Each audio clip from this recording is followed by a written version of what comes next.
نحمده ونصلي ونسلم على رسوله الكريم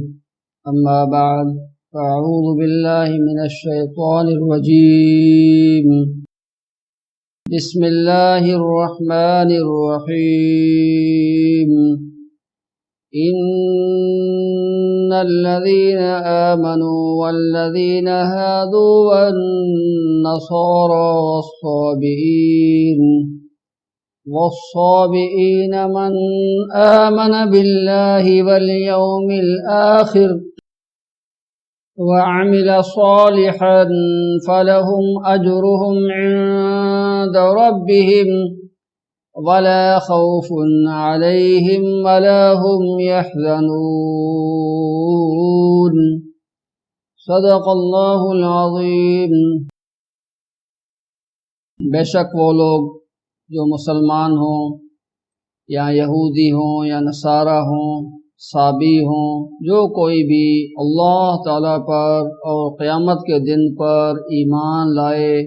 اور نیک عمل کرے، ان کے لیے اجر ہے ان کے رب کے پاس، اور ان پر نہ تو کوئی خوف ہے اور نہ ان پر کوئی غم ہوگا۔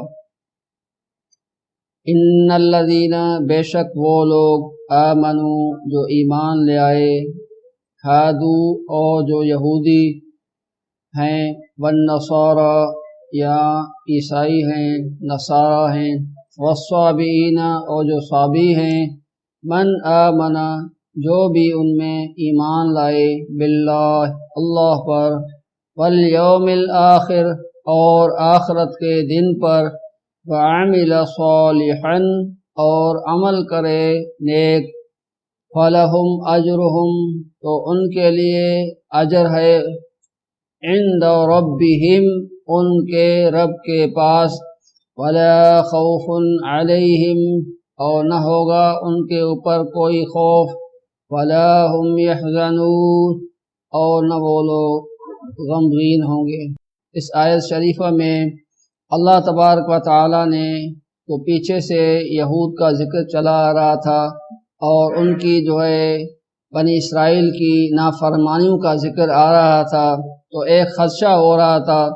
کہ ہو سکتا ہے کہ ان کی نافرمانیوں کی بدولت اگر وہ ایمان میں آ بھی جائیں تو ہو سکتا ہے کہ وہ ان کا قبول نہ ہو۔ تو اللہ تبارک و تعالی نے اس خدشے کو فرمایا کہ اگر کوئی بھی جیسے مسلمان ہے، آمنو، ایمان لانے والے ہیں، یا ہادو، یہود ہیں، یا عیسائی ہیں، والنصارى، نصارہ ہیں، والصابئین، اور جو لوگ صابی ہیں، صابی وہ لوگ کہلاتے تھے جو ستاروں کی پرستش کرتے تھے یا چاند کی عبادت کیا کرتے تھے، وہ لوگ صابی کہلاتے تھے جو ستاروں کو اپنا معبود مانتے تھے۔ اللہ تبارک و تعالیٰ نے فرمایا کہ جو کوئی بھی ان میں سے ایمان لائے اللہ کی ذات کے اوپر اور قیامت کے دن پر ایمان لائے اور عمل کرے صالح، وعمل صالحا، تو عمل کرے صالح اعمال سے مراد حضرت محمد صلی اللہ علیہ وآلہ وسلم کی اتباع ہے۔ اتباع محمد میں آ جائے، کوئی بھی یہود ہے، نصارہ ہے، صابی ہے، یا مسلمان ہوا ہے،